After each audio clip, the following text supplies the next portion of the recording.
আসসালামু আলাইকুম। চলছে আমড়ার সিজন। আর এই আমড়ার সিজনে কিভাবে বাসায় খুব সহজেই টক ঝাল মিষ্টি আমড়ার আচার তৈরি করতে পারবেন, আজকে আপনাদের সাথে সেটাই শেয়ার করব। আর কিভাবে মাসের পর মাস এই আমড়াটাকে আপনারা বাসায় সংরক্ষণ করতে পারবেন সেটাও বলে দিব। চলুন দেখে নেই সম্পূর্ণ রান্নার প্রসেসটা। আমড়ার আচার তৈরির জন্য আমি এখানে ৮ থেকে ৯ টা আমড়া নিয়েছি। আপনারা চাইলে কম বেশি নিতে পারেন। আমড়াটাকে আমি এভাবে ফালি করে নিয়েছি। আপনারা চাইলে এই আমড়াটাকে ২ ভাগ করে কিংবা ৪ ভাগ করে ফালি করতে পারেন। তবে এভাবে ফালি করলে হবে কি জলদি আমড়াটা সেদ্ধ হয়ে আসবে। আমড়ার আচার তৈরির জন্য আমি এখানে ৫ ফোড়ন নিয়েছি। এই যে এই ৫ ফোড়নগুলোকে আমি হালকা গরম করে বেটে নিয়েছি। খুব একটা গুঁড়া করি নাই, হালকা গুঁড়া করেছি, এটাই হবে। আর নিয়েছি রসুন কুচি, আর লাগছে চিনি। চিনি এখানে আমি ১ কাপ নিয়েছি। যদি পরে প্রয়োজন হয় আবার এড করব। আর এখানে লাগছে ভিনেগার বা সাদা সিরকা। আর নিয়েছি সরিষার তেল। আমড়ার আচার অবশ্যই সরিষার তেল দিয়ে করতে হবে, এতে করে ফ্লেভার ভালো আসে। আর এখানে নিয়েছি আমি ৩ টা এলাচ নিয়েছি, আর হচ্ছে ২ টো দারচিনি, ৩ থেকে ৪ টা নিয়েছি শুকনো মরিচ, এতে করে ঝাল হবে। আর হচ্ছে এখানে তেজপাতা নিয়েছি ৩ থেকে ৪ টা। রান্নার জন্য সরিষার তেল দিয়ে দিলাম।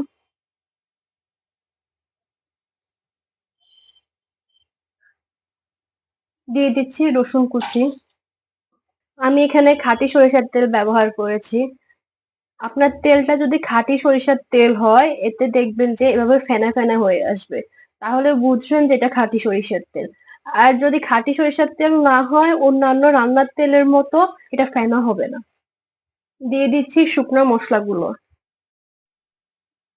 স্বাদ মতো লবণ দিয়ে দিচ্ছি। এখন দিয়ে দিব গুঁড়া করে রাখা পাঁচফোড়ন। এখানে আমি পাঁচফোড়ন সম্পূর্ণ দিব না, একটু রেখে দিব, এটা লাস্টে দেওয়ার জন্য। আবারও কিছুক্ষণ ভেজে নিব। এ পর্যায়ে চুলার আঁচ একটু লো করে রাখবেন, তা না হলে মশলাটা পুড়ে যেতে পারে। এই প্রসেস ফলো করে আপনারা যে কোনো ফলের আচার তৈরি করতে পারেন। প্রসেস একই থাকবে, শুধু আপনার ফলটাই চেঞ্জ হবে। আর টক মিষ্টি বাড়িয়ে দিতে পারেন, যারা খুব টক খেতে পছন্দ করেন সেই ক্ষেত্রে মিষ্টি একদম কমিয়ে দিবেন। এখন আমি চিনি দিয়ে দিব। চিনি এখানে আমি ১ কাপই ব্যবহার করেছি। যেহেতু আমড়াগুলো একটু টক, পরে চিনি আরো লাগতে পারে। আর যারা টক আচার পছন্দ করেন তারা চিনি ১ কাপ দিলেই হবে, বা ১ কাপের চেয়ে একটু কম নিতে পারেন। কিছুক্ষণ চিনিটাকে এভাবে ভেজে নিব যতক্ষণ না চিনিটা গলে আসতেছে। চিনিটা সম্পূর্ণ গলে গেছে। এ পর্যায়ে আমি আমড়াগুলো দিয়ে দিব।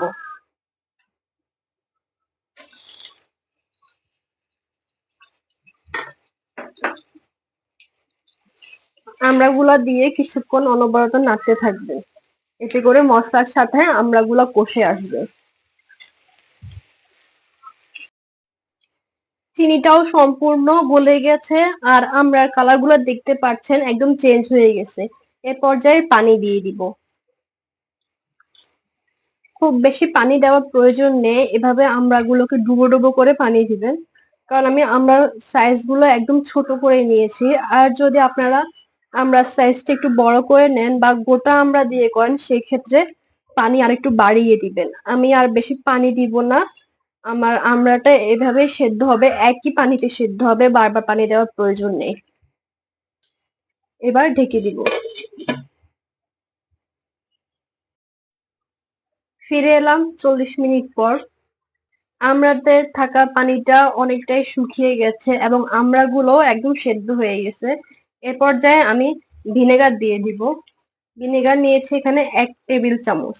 বেশি দিতে যাবেন না, এতে করে ভিনেগারের গন্ধ হবে।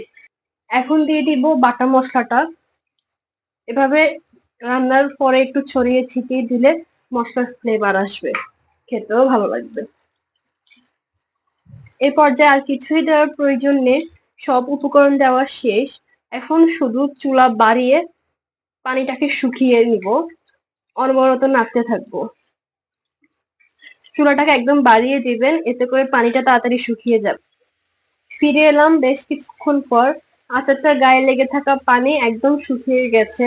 দেখতেই পাচ্ছেন একদম তেল বের হয়ে গেছে।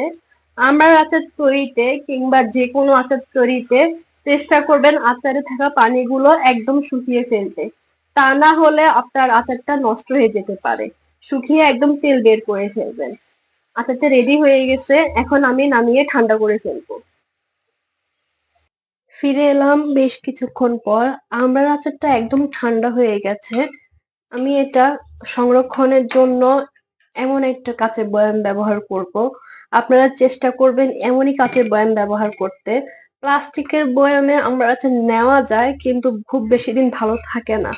আচার সাধারণত কাঁচের বয়ামে ভালো থাকে, তাই আপনারা চেষ্টা করবেন কাঁচের বয়ামে আচারটাকে সংরক্ষণ করতে। দেখতে পাচ্ছেন আচারটা অনেকটাই ঘন হয়ে গেছে। আমি পানি রাখি নাই, একদম সম্পূর্ণ তেল বের করে ফেলছি। এভাবে বাসায় আচার বানিয়ে দেখুন, খেতে অনেক ভালো লাগবে।